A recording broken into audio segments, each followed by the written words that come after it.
जय हिंद साथियों, मैं विकास त्यागी, सत्यादि शर्मा फिजिकल एकेडमी इंदौर। आज मैं आपको बहुत ही शानदार वीडियो लेकर आया हूं। जैसे कि आप सभी को जानकारी है कि मध्य प्रदेश पुलिस के फिजिकल आ चुके हैं और बच्चों ने बहुत ही मेहनत की है फिजिकल के लिए, काफ़ी समय दिया गया फिजिकल के लिए। और मैं नहीं चाहता कि आप लोगों ने 1 साल या 10 महीने मेहनत की है और वो मेहनत आपकी बेकार जाए।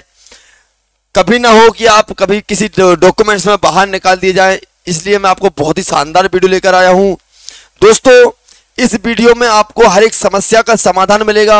आपके कागज में, आपके दस्तावेज में कहां पर समस्या आ सकती है और उसका निवारण क्या है। आप वीडियो को पूरा देखिए, बिल्कुल बारीकी से मैं ये वीडियो बताने वाला हूं। और सबसे पहले मैं कंफर्म कर दूं कि जिन बच्चों ने पहले वीडियो में कमेंट में बताया था, जो क्वेश्चन किए थे, उन सभी के आंसर इन्हीं क्वेश्चनों में छिपे हुए हैं। तो आप लोग अपनी अपनी समस्या सुन सकते हैं, सभी का निवारण इस वीडियो में मिल जाएगा। तो गौर से देखते हैं दोस्तों। सबसे पहले हमारा आता है आधार कार्ड, मार्कशीट, आवेदन में नाम या जन्म दिनांक गलत। दोस्त, अगर आपके आधार कार्ड में नाम या आपकी जन्म तिथि गलत है तो ध्यान रहे, आवेदन के अनुसार, जो आवेदन आपने पुलिस भर्ती में डाला है उसके अनुसार आपने किसी ना किसी दस्तावेज को तो लगाया होगा, जैसे कि आपने मार्कशीट को लगाया होगा।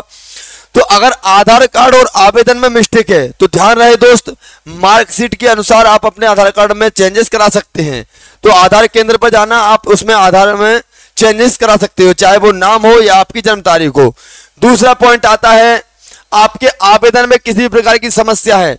दोस्त, अगर आपके आवेदन में नाम गलत हो जाता है, आपने उसको चेंज नहीं करा पाया, जब उसके लिए जो डेट दी जाती है उसके अनुसार आपने उसमें चेंजेस नहीं करा पाए, उसका भी समाधान आपको मैं बता देना चाहता हूं दोस्त, कि आवेदन में अगर आपका नाम या फिर डेट ऑफ बर्थ गलत है और बाकी के दस्तावेजों में सही है, तो आप न्यायालय से एक न्याय पत्र बनवा सकते हैं।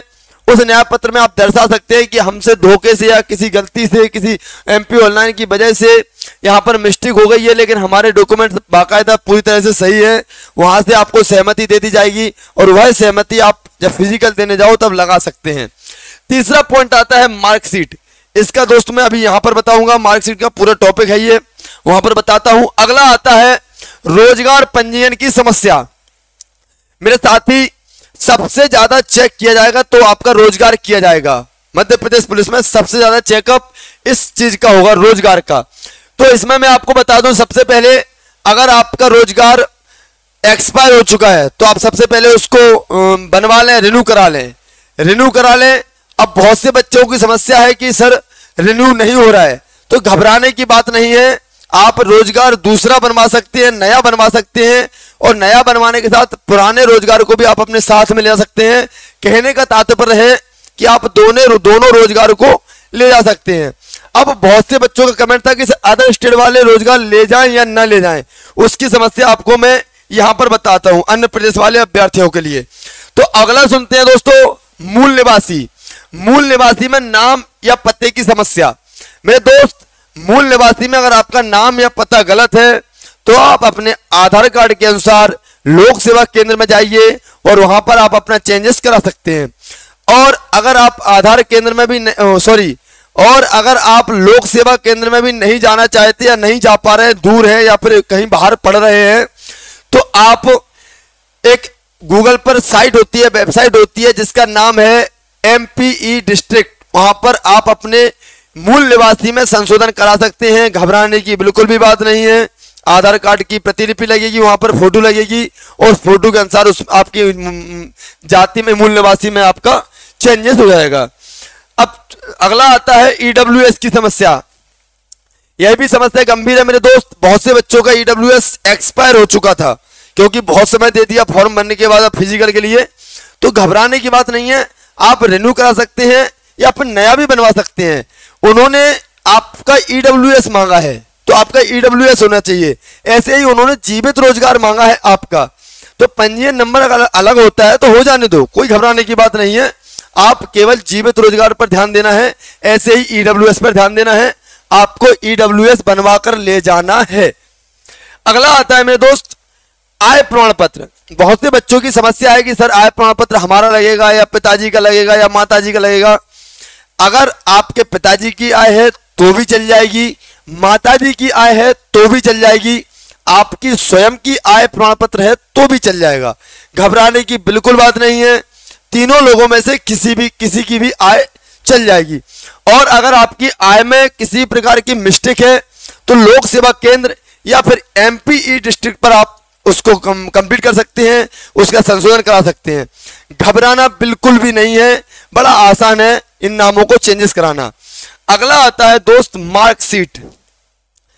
मेरे साथी बहुत से बच्चों की ये भी समस्या है कि मार्कशीट में नाम गलत है या फिर सरनेम गलत है, या पिताजी के नाम में सरनेम लगा हुआ है कहीं पर नहीं लगा हुआ है, तो ये भी समस्या बहुत गंभीर आ रही है।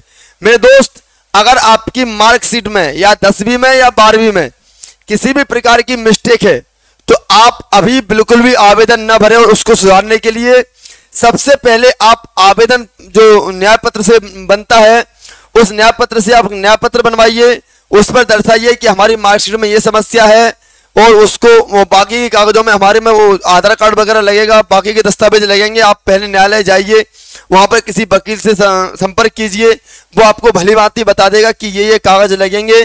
वो कागज लगाकर आप एक न्याय पत्र बनवाइए और न्याय पत्र के अनुसार आप अपनी मार्कशीट लगा सकते हैं, या फिर आप आवेदन भर के उसकी प्रतिलिपि भी लगा सकते हैं, फोटोकॉपी भी लगा सकते हैं न्याय पत्र के साथ। लेकिन न्याय पत्र होना अति आवश्यक है। ऐसे ही दोस्तों, अगर आपका डॉक्यूमेंट्स कोई खो जाता है, मार्कशीट आपकी खो जाती है, तो डुप्लीकेट मार्कशीट ले जाइए और डुप्लीकेट मार्कशीट के साथ एक न्याय पत्र भी बनवाइए कि हमारे दस्तावेज खो चुके थे, ये हमने बनवाने के लिए आवेदन दिया है।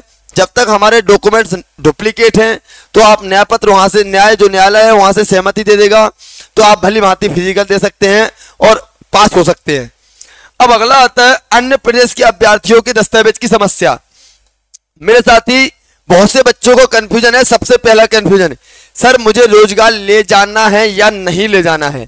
मेरे साथी, सबसे पहला तो डाउट मैं क्लियर करता हूं आपका कि आप मध्य प्रदेश पुलिस में रोजगार पाने के लिए जा रहे हैं।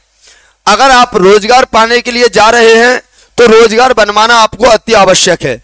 अब दूसरी बात यहां पर यह आती है कि सर जब हमने फॉर्म सबमिट किया था तब रोजगार नहीं मांगा गया था, तो नहीं मांगा गया था वो एक अलग सब्जेक्ट था। लेकिन अब आप फिजिकल देने जा रहे हैं और उन्होंने ऐसा जो आपको गाइडलाइंस भेजा है फिजिकल के प्रति जो डॉक्यूमेंट्स ले जाने का, उसमें कहीं भी नहीं लिखा है कि अदर स्टेट वाले बच्चे रोजगार नहीं लाएंगे। तो अगर नहीं लिखा है, उन्होंने स्पष्ट रूप से लिख दिया है कि रोजगार पंजीयन लाना है। तो रोजगार पंजीयन लाना है मतलब लाना है, आप चाहे मध्य प्रदेश से हो, चाहे उत्तर प्रदेश से हो, चाहे छत्तीसगढ़ से हो, तो सभी को रोजगार पंजीयन लेकर जाना है, और वो भी जीवित रोजगार पंजीयन लेकर जाना है। ये भी आपका कंफ्यूजन पूरी तरह से खत्म हुआ। अदर स्टेट वालों की एक समस्या और है। एक बच्चे का कमेंट था, सर मेरा मूल निवासी में जो एड्रेस था वो कानपुर का था पहले, लेकिन अब उन्नाव का हो गया है। तो मेरे साथी, आपका अगर कानपुर से उन्नाव का एड्रेस हुआ है तो घबराने की बात नहीं है। न्यायालय जाइए, न्यायालय से एक न्याय पत्र बनवाइए, उस पर आप दर्शित कीजिएगा कि सर मैं इस जगह से अब इस जगह रहने लगा हूं। न्याय पत्र आपको सहमति दे देगा आपके कागजों को देखते हुए। अगर आपके डॉक्यूमेंट्स में चेंजेस हुआ है, पिछले चेंजेस कुछ और था, अब चेंजेस कुछ और है, उसके अनुसार न्यायालय आपको अनुमति दे देगा और एक न्याय पत्र बना के दे देगा। वो न्याय पत्र आप वहां पर लगा देना, आपको फिजिकल देने से कोई भी नहीं रोक सकता। दोस्त, अगला आता है मैरिज सर्टिफिकेट। ये भी बहुत ज्यादा कमेंट्स आ रहे थे बच्चों के, सर मैरिज का क्या करें, मैंने फॉर्म डाला था तब मेरी शादी नहीं हुई थी, अब मेरी शादी हो गई है, या पहले बच्चे नहीं हुए थे अब मेरे बच्चे हो गए हैं, या फिर पहले मेरी वाइफ की पत्नी है उसके कागजों में उसके पिताजी का नाम था, अब पति का नाम आ गया है। बहुत से सब्जेक्ट आते हैं। मेरे साथी, सबसे पहली बात उन्होंने लिखा है कि अगर आप शादीशुदा हैं तो मैरिज सर्टिफिकेट लगेगा। अगर आप दर्शाना चाहते हैं कि मैं शादीशुदा हूं तो आपको मैरिज सर्टिफिकेट ले जाना अति अनिवार्य है।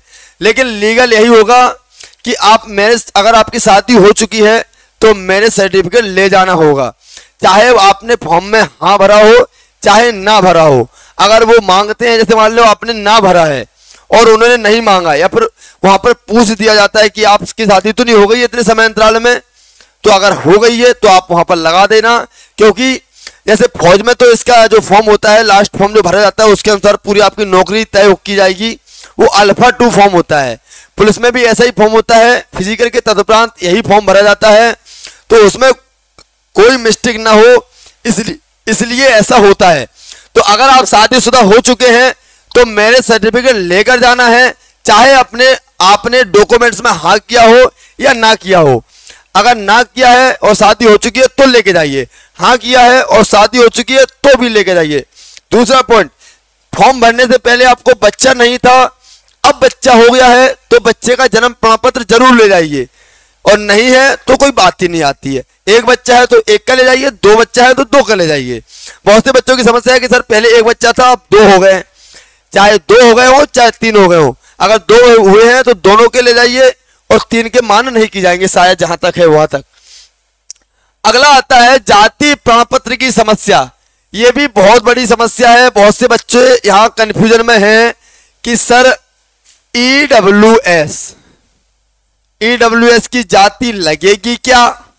मेरे साथी, वहां पर सामान्य की जाति नहीं लगती है, सामान्य कैटेगरी जो होती है उसकी जाति नहीं मांगी जाती है, लेकिन ईडब्ल्यूएस की क्या पता मांग दी जाए। और नहीं मांग दी जाती है तो बहुत अच्छी बात है, और मांग दी जाती है तो जाति प्रमाण पत्र बनवाने में कोई ज्यादा समय नहीं लगता, 1 दिन का समय लगता है। तो 1 दिन का समय निकालिए और बनवा के ले जाइए। मैं नहीं चाहता कि आपको कहीं पर भी प्रॉब्लम्स आए। ये कमेंट आप कर रहे हो कि सर ईडब्ल्यूएस की जाति कब से बनने लगी? जातियां वैसे सबकी बनती हैं, लेकिन मांगना या न मांगना वो अलग सब्जेक्ट होता है। तो सबसे पहले मेरा यही आप लोगों के लिए मैं यही कहूंगा कि अगर बाय द वे वहां मांग दी जाए फिर क्या करोगे, इसलिए बनवा के ले जाना ही उचित उपाय है। और इसके बाद आता है कि जाति प्रमाण पत्र में किसी प्रकार की मिस्टेक है या कुछ भी है तो ऑनलाइन जाइए, एमपी डिस्ट्रिक्ट पर आप चेक कीजिए, सब कुछ उसमें एडिट होता है, या फिर लोक सेवा केंद्र जाइए, कोई दिक्कत की बात नहीं है। आपकी भली भांति जाति बदल दी जाएगी, या फिर नाम वाम जो भी मिस्टेक हो सब चेंज कर दिया जाएगा आधार कार्ड के अनुसार। अब अगला आता है एडमिट कार्ड खो गया है तो। मेरे भाई, एडमिट कार्ड खो गया है तो आपने जो पहले पंजीयन किया होगा, जो पहले आपने रजिस्ट्रेशन कराया होगा, वो रजिस्ट्रेशन नंबर होगा, उसके अनुसार आप अपना एडमिट कार्ड निकाल सकते हैं। आप अपने मोबाइल के अनुसार, उसमें मोबाइल नंबर भी लगता है, उसके अनुसार आप MPESB साइट पर अपना एडमिट कार्ड निकाल सकते हैं। किसी भी MP ऑनलाइन की दुकान पर जाना, वो आपको निकाल के दे देगा, घबराने की बिल्कुल भी बात नहीं है। और दोनों खो चुके हैं तो फिर भगवान मालिक है आपका, जहां पर आपने फॉर्म डाला था अगर उसके पास आपका रिकॉर्ड हो, वो आपका पंजीयन क्रमांक लिख लेता है जब आपने फॉर्म डाला है तब, तो वहां पर जाके आप संपर्क कर सकते हैं। अगर उसने लिख लिया हो तो वो आपको वहां से निकाल के दे देगा। फिर आपका वही मालिक है जो जिसने आपका फॉर्म भरा है, वही तय करेगा कि आप फिजिकल दे पाएंगे या नहीं। अब अगला आता है जन्म तिथि प्रमाण पत्र की समस्या। अब बहुत से बच्चों को यही पता नहीं है कि जन्म तिथि प्रमाण पत्र तो वही हमारे बना ही नहीं है, उस टाइम बनता ही नहीं था। जन्म तिथि प्रमाण पत्र का मतलब होता है ऐसा कोई कागज, ऐसा कोई दस्तावेज जिस पर आपकी जन्म तिथि लिखी हो, जैसे कि 10वीं मार्कशीट पर भी लिखी रहती है, आधार कार्ड पर भी लिखी रहती है। तो इन दोनों कागजों में से किसी भी कागज को आराम से आप लगा सकते हैं, कोई घबराने की बात नहीं है। अगला आता है दस्तावेजों में माता पिता के नाम गलत होने की समस्या।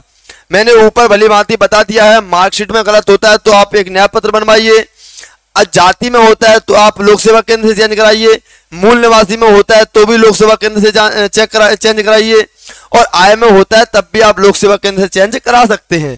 कोई घबराने की बिल्कुल भी बात नहीं है। और अगर नहीं होता है चेंज तो आप न्यायालय से एक न्याय पत्र बनवा लीजिएगा, आराम से हो जाएगा, घबराने की बिल्कुल भी बात नहीं है। अगला आता है NCC स्तर के प्रमाण पत्र की समस्या। अब बहुत से बच्चों का कहना है कि सर जब मैंने फॉर्म डाला था तब मैंने C सर्टिफिकेट ना कर दिया था, लेकिन हमारे पास सर्टिफिकेट था। आपके पास अगर सर्टिफिकेट था तो आप लेके जाइए, और लेकर जाने के बाद आपको फिर से फॉर्म मिलेगा, उस फॉर्म में आप हाँ कर दीजिएगा, और हाँ करने के बाद आप उस सर्टिफिकेट को लगा देना, घबराने की बिल्कुल भी बात नहीं है। और जिनके पास C सर्टिफिकेट नहीं था और उन्होंने हाँ कर दिया तो आप एक न्याय पत्र बनवाइए, जिसमें अपना आवेदन जो आपने भरा है, एडमिट कार्ड जो होता है उसको लगाइए, प्लस आपने हाँ कर दिया, आपके पास C सर्टिफिकेट था नहीं तो आप न्यायालय से बनवा सकते हैं कि वो गलती से हमारा हाँ हो गया था, लेकिन हमारे पास नहीं था, इसलिए हमको वहां से सहमति दे दी जाए, तो आपको दे दी जा सकती है। अगला आता है कोई दस्तावेज खो जाने हेतु, वो भी मैंने आपको बता दिया है। पहली बात तो ऐसा कोई दस्तावेज नहीं है जो खो जाए और आपका बने नहीं, तुरंत बन जाते हैं। केवल और केवल वो है मार्कशीट, मार्कशीट नहीं बनती है। तो अगर आपकी मार्कशीट खो गई है तो आप आवेदन दीजिए, ऑनलाइन आवेदन हो जाता है। आवेदन देने के बाद आप एक न्यायालय से न्याय पत्र बनवाइए कि हमारे दस्तावेज है वो खो चुके हैं, तो हमें फिजिकल देने की मान्यता दी जाए। वहां से आपको मान्यता दे दी जा सकती है। मैंने बोला ना सकती है, तो ध्यान रहे अगर खो गए हैं तो सबसे पहले आप आवेदन दीजिए। आवेदन देने के बाद आपको डुप्लीकेट भी मिल सकती है, तो डुप्लीकेट लेके जाना प्लस न्यायालय से न्याय पत्र बनवा के जाना। अगला आता है, अब आते हैं एक भाई है हमारे अभय सिंह। इन्होंने ये बड़े उदास हैं, बड़े निराश थे कि हमारी किस्मत ही खराब है, सर ने सबके कमेंटों के जवाब दे दिए हैं, हमारे नहीं दिए हैं। आइए अभय सिंह जी, आपकी कमेंट का मैं भली भांति जवाब देता हूं। तो अभय भैया ने बोला है, भैया मेरे डॉक्यूमेंट्स जो पुराने थे वो चेंज हो गए हैं, कानपुर के थे अब उन्नाव के हैं, तो क्या करें प्लीज बताओ भैया, अदर स्टेट से हैं। भैया का सवाल बहुत अच्छा है, घबराने की बात नहीं मेरे भाई। अगर आप कानपुर से उन्नाव पहुंच चुके हैं तो आप एक न्यायालय से न्याय पत्र बनवाइए, उसमें दर्शाइए कि पहले हम कानपुर रहते थे, लेकिन मैं जब फॉर्म भरा उसके पहले हम कानपुर थे, लेकिन फॉर्म भरने के बाद जैसे ही हम उन्नाव के हो गए तो हमारे पूरे कागज जो है वो उन्नाव में पहुंच चुके, उन्नाव के पते पे पहुंच चुके हैं। न्यायालय आपको वहां से सहमति दे देगा। पुराने कागज भी लगा देना, उसमें आप नए कागज भी लगा देना। दोनों कागज लगाने के बाद आपको न्यायालय से सहमति मिल जाएगी। उस सहमति से आप फिजिकल दे सकते हैं। बिल्कुल मत घबराना।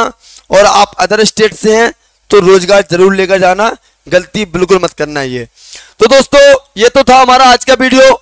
और अगले वीडियो में आप क्या चाहते हैं, आपको क्या समस्या है, कहीं ऐसा ना हो कि आप छोटे से कागज को लेकर आप बाहर हो जाएं। तो कोई भी किसी प्रकार की मिस्टेक हो आप जरूर कमेंट में बताइए, मैं आपका जवाब जरूर दूंगा। और ये वीडियो से अगर आप सेटिस्फाई हुए होंगे, आप संतुष्ट हुए होंगे, तो वीडियो को लाइक करें, शेयर करें और आगे और वीडियो देखने के लिए हमारे चैनल को सब्सक्राइब करें। जय हिंद, जय भारत।